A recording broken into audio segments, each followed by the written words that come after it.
So do any of these tweets resonate with your experience this past year? It feels like time has kind of lost its meaning. One day runs into the next. Our family has this whole breakfast schedule.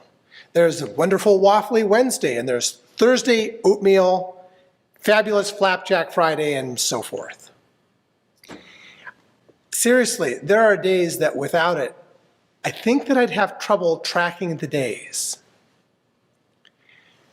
For me, one of the things about studying ancient scriptures is that you realize how some things have changed so much, and some things haven't. Thinking of time, do you know why we have 7 days in a week? Or why a day is divided into 24 hours? These roots are ancient. They're tied in, some even more ancient than our scriptures. The Sumerians, for example, they counted on their fingers, but they used the segments on of just the 4 fingers, and so they used base 12 instead of 10 like we do. So, from the Sumerians, 12 hours in a day, 60 seconds in a minute. That was a convention that spread throughout the world, even though pretty much everything else that we do is base 10. And when it comes to weeks, the Egyptians had 10-day weeks. The Romans had, at the time of Jesus, the Romans in the empire had roughly 8-day weeks. You had the kalends, the nones, the ides. So why do we have 7? And how does something as basic as the number of days in a week, how does that actually change? Well, the 7, it's because of the Babylonians. The Babylonians had a 7-day week, which was also part of their story of the creation of the world. And that story has some crossover with the creation story of Israel. There are 2 events that shaped the identity of the Israelites in the Hebrew scriptures. And those events are the Exodus from Egypt and the Babylonian exile. Our Jewish ancestors are the only people to retain their identity, to have survived a period of multiple diasporas and attempted genocide. Jews have an amazing resilience. And in days like this, we would be wise to learn from them. Prior to Babylon conquering Jerusalem and taking the people into exile, the people of Israel didn't come together for a weekly time of worship. That was new. But while they were in exile, Jews adapted to Babylon's 7-day week, and they made it work for them. And by Jesus' day, the Babylonian week had become the new normal. And along with it, the custom, the rule that every 7 days, people came together for a time of rest, worship, prayer, and learning. And we know that this was Jesus' custom. However, on a couple occasions, Jesus got called to task for violating the Sabbath rule. Here's one instance. One Sabbath, as Jesus was going through the wheat fields, his disciples were picking up heads of wheat, rubbing them in their hands, and eating them. Some Pharisees said, "Why are you breaking the Sabbath law?" Jesus replied, "Haven't you read what David and his companions did when they were hungry? He broke the law by going into God's house and eating the bread of the presence, which only the priests can eat. He also gave some of the bread to his companions. Then he said to them, 'The human one is Lord of the Sabbath.'" In David's day, the rules, the customs were different. So this is hundreds of years before Jesus. And rather than having synagogues or churches that met each week, there were holy sites around Israel. You had Bethel, you had Shiloh or Nob, the place where David broke the rule and ate the bread reserved for priests. A person could go at any time to worship at these sites and to honor God. You certainly didn't go every week, though. It was all those biblical holidays, Passover, Yom Kippur. That's when, around the nation, people would gather and worship and celebrate. But the Babylonian exile changed everything. When you've lost your nation, when your religion isn't dominant and your religious holidays aren't given time off to be observed, you adapt to survive. Jews in exile, they began to come together in small communities each week to worship and connect with each other, to keep their identity and their connection to God alive. The temple was gone, it was destroyed. So there was no big temple for holidays, and the sites of Shiloh, Bethel, Nob, all gone. Jews adapted to survive, to get through. And they created a new normal. They created a cycle of gathering in synagogue communities weekly to hear the story of their ancestors. And that cycle kept a sense of community and connection to God alive. By Jesus' day, the weekly cycle of gathering that they inherited during the exile, that had become the rule. And Jesus broke the rule. He and his followers were hungry as they were traveling. So they took some wheat as they were walking to eat it. And that broke the rule against working. They were harvesting on the Sabbath. And Jesus counters that the rule itself was made for the benefit of people. The rules should be a blessing, a benefit for humanity, not a punishment.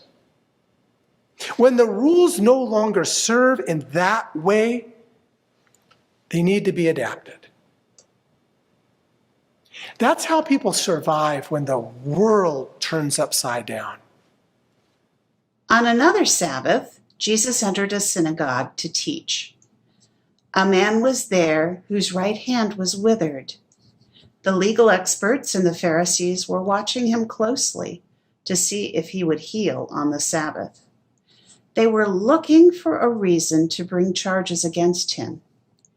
Jesus knew their thoughts, so he said to the man with the withered hand, "Get up and stand in front of everyone." He got up and stood there. Jesus said to the legal experts and the Pharisees, "Here's a question for you. Is it legal on the Sabbath to do good or to do evil, to save life or destroy it?" Looking around them all, he said to the man, "Stretch out your hand." So he did, and his hand was made healthy. They were furious and began talking with each other about what to do to Jesus.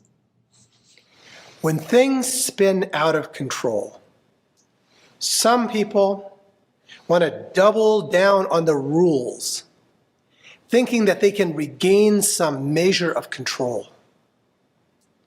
But when I look back at how our Jewish ancestors actually survived exile in Babylon,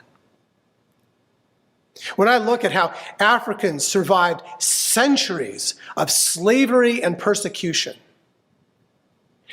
I see people who found ways to adapt, to save lives, to bless, and to be a benefit, even if it meant breaking the rules. COVID has forced all of us into a kind of exile, into a new reality. And there are times that cause fundamental changes, sometimes down to the details of what a week actually is. The Babylonian exile was one. And we're going through one of those times right now, too. Whole industries are changing. How many businesses have gone under, and along with them, the livelihoods of the people working in them? How many of us have suffered depression, losing our connections at holidays, at our weekly church gatherings, or just going out with friends? In a lot of ways, COVID accelerated changes that were already happening. Jesus' rule breaking, it came at a time just before Jerusalem would again be destroyed.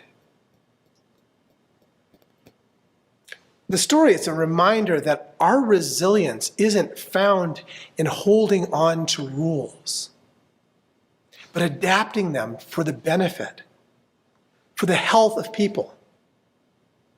Whether those rules are about elections or mask wearing or simply how worship in a church community like this will be, our resilience comes from adapting in ways and with the intent to benefit the health and the welfare of people.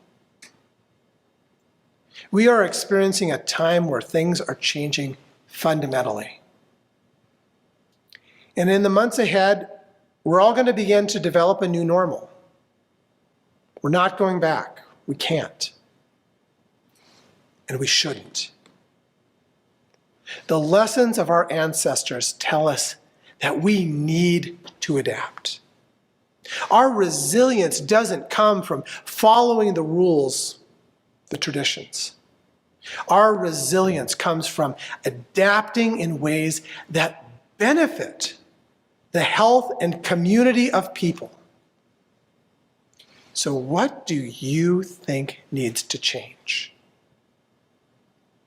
How can we adapt our lives in ways that will promote health and resilience? How can this church community, how can we adapt in ways that will be a blessing, a benefit to the larger community? That's what the survey that you've got is asking. The Babylonian exile, it was horrible, it was painful. There were no guarantees that the people of Israel would survive. And the nation never really came back the same. The pandemic has been painful. No nation has guarantees that it will survive. Things have to change. We have to adapt. Some rules need to be broken. Some sicknesses, and I'm not just talking about COVID, but what about the sickness of white supremacy? Sickness needs to be addressed. Each of us has decisions as individuals, as households, as faith communities. We have decisions to make about how do we move forward. And I firmly believe that the values expressed in the teachings of Jesus, values of living sustainably at peace, valuing the worth and the dignity of all people, those values can guide us with resilience into the future. So claim that path. Find ways of adapting to this new reality. Learning from the past, I believe that we may come out of this painful time stronger, more resilient, and healthier. Will you pray with me? Spirit of Christ, lead us to break the rules that no longer serve. Help us to adapt in ways that address our sicknesses. And help us adapt sustainably for the health of all who on earth do dwell. Help us adapt guided by the peaceable teachings of Jesus into a future of hope. And may all of God's people say, Amen.